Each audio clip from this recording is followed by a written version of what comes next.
오늘 말씀의 제목은 요셉의 불만입니다. 요셉의 불만이에요. 여러분, 우리가 요셉이라는 인물을 생각할 때에 사실 불만과는 잘 어울리지 않는 사람이다, 이렇게 생각할 수 있어요. 요셉은 정직하고 하나님 앞에서 생각하고 행동한 사람이었고, 요셉은 많은 사랑을 받은 만큼 항상 순종하는 길을 걸었던 사람입니다. 그래서 제가 요셉의 불만이다, 이렇게 성경을 이렇게 제목을 지으면은 혹시나 여러분께서 우리 목사님 또 오늘 요셉을 추측해서 제목을 이렇게 붙였나 생각하실 수도 있는데, 이 제목이 오늘 성경 말씀에서 출발한 제목입니다. 요셉이 아버지의 행동에 못마땅하게 생각하고 거기에서 불만을 표현하는 장면이 실제로 나옵니다. 무엇이 요셉의 마음을 흔들었을까? 그리고 하나님께서는 요셉의 그 불만, 못마땅함을 넘어서 이 일을 어떻게 사용하셨을까? 하나님의 뜻은 무엇인가? 오늘 이 요셉의 불만을 집중 조명하면서 우리가 기대하는 방식과 하나님께서 역사하시는 방식이 충돌이 될 때에 우리가 그것을 분별하는 질서와 지혜를 배우는 시간이 되기를 소망합니다. 먼저 창세기 48장은요, 야곱의 죽음이 가까워오고, 그리고 죽음이 가까움과 동시에 아들들에게 축복하기 시작하는 장면으로 48장이 이루어져 있어요. 근데 매우 특이한 것은, 원래 축복이라 하는 것은 아버지께서 아들에게 해주는 겁니다. 아버지께서 손자에게 해주는 것이 아니라 아들에게 해주는 거예요. 근데 요셉만 매우 특별하게도 아버지 야곱이 요셉의 두 아들들에게 축복을 합니다. 이것은 야곱이 요셉을 무시했다기보다는 야곱이 요셉에게 갑절을 주었다라는 거예요. 요셉의 아들이 2명 있었죠. 만약에 야곱의 다른 아들들이 각각 축복을 받으면 그 축복의 몫을 아들들이 받아서 또 그 자녀들에게 나눠줘야 되는 거예요. 근데 요셉에게 있는 두 아들들에게 직접 축복함으로써 다른 아들들에게는 한 몫을 주는데 요셉에게는 2몫을 줍니다. 이것의 의미가 있어요. 제가 창세기를 하면서 한번 설명한 적이 있는데, 장자의 권한이다 했을 때 여러 가지 권한 중에 하나가 다른 아들들보다 2배의 축복을 받는다라는 사실이에요. 그러니까 요셉이 2배의 축복을 받았다. 그것은 바로 장자의 권한을 아버지께로부터 위임받았다라는 사실이에요. 근데 잘 생각해보면 요셉은 장자의 권한을 받을 자격이 없습니다. 11번째 아들이에요. 르우벤 첫째 아들은 아버지의 첩과 동침하여서 자격을 박탈당해요. 시므온 둘째 아들은 레위와 야합을 해서 디나가 강간당했을 때 그 강간당한 것을 복수하기 위해 할례를 거짓말로 사용해서 사람들을 학살합니다. 그 이후에 자격이 박탈당해요. 그러면 요셉은 왜 장자의 축복을 받았을까?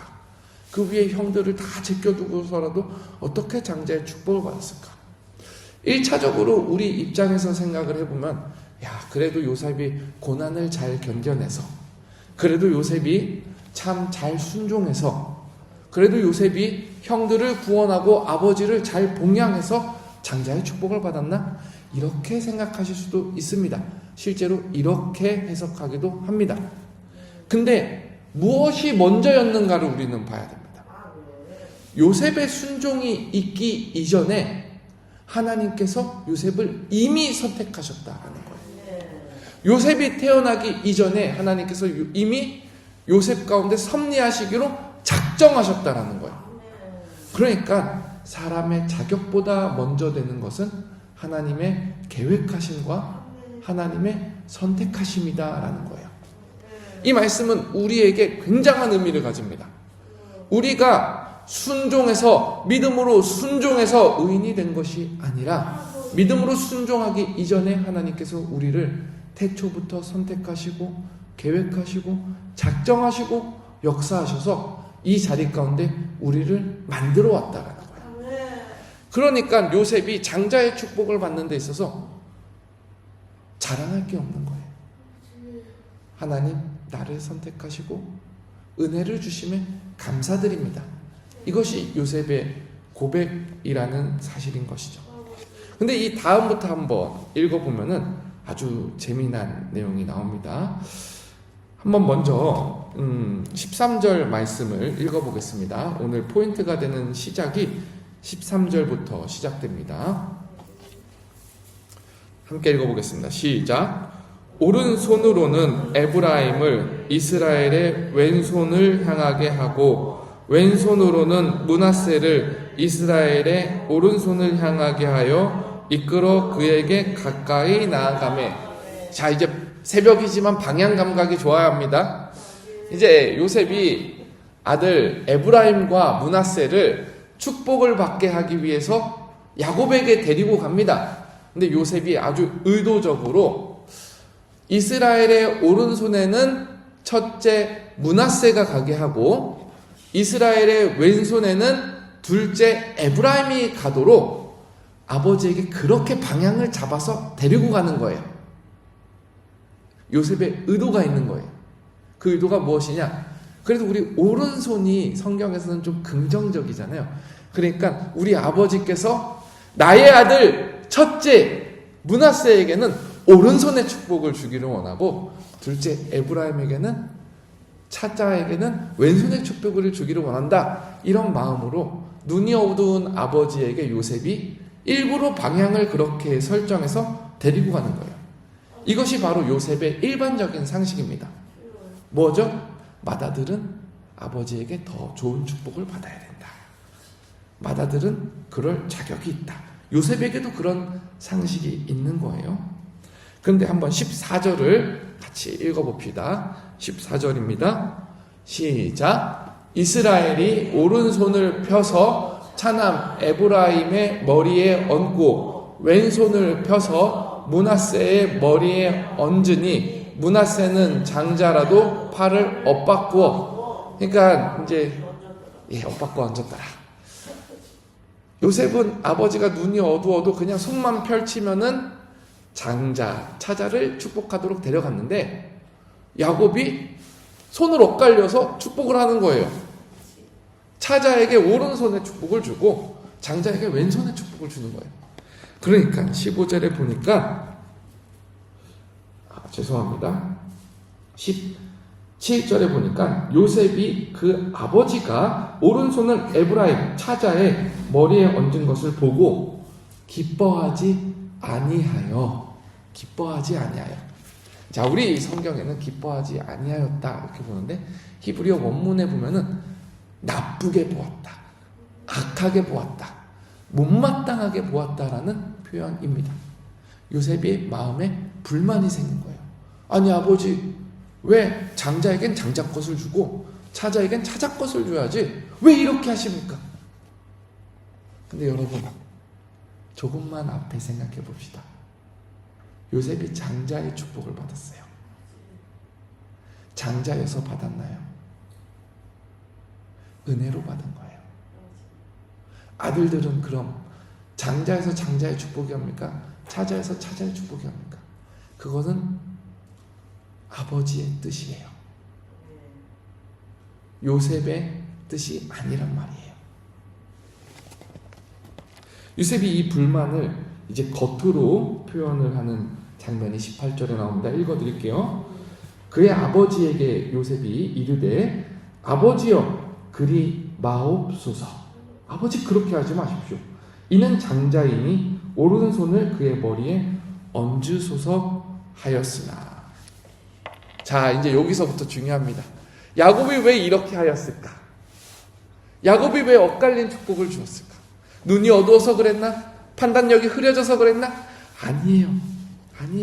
19절에 보니까 야곱이 대답합니다. 그의 아버지가 허락하지 아니하며 이르되 나도 안다. 내 아들아, 나도 안다.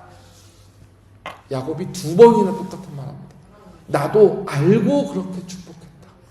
나도 아니까 걱정하지 마라.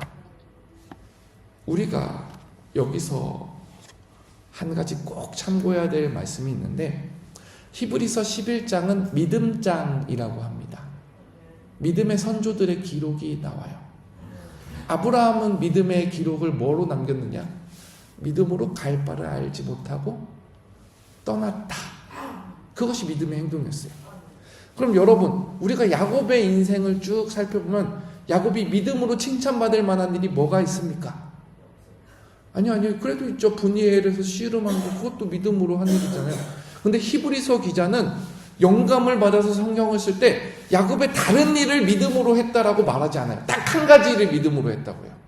그것이 뭐냐? 제가 읽어드릴게요. 믿음으로 야곱은 죽을 때에 요셉의 각 아들에게 축복하고.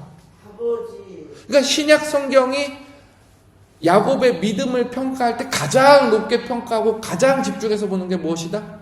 지금 이렇게 거꾸로 축복하는 내용이 야곱이 눈이 어두워서 그런 게 아니라, 야곱이 인간적인 생각으로 그런 게 아니라, 하나님 앞에서 믿음을 보고 그 믿음 앞에서 두 사람을 엇갈리게 축복하였다.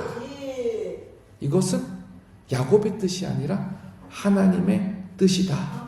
그리고 여기에 하나님 나라의 비밀이 있다라는 것입니다. 야곱이 무엇을 믿었습니까? 사람의 질서가 아닙니다. 하나님이 세우는 질서를 믿은 거예요.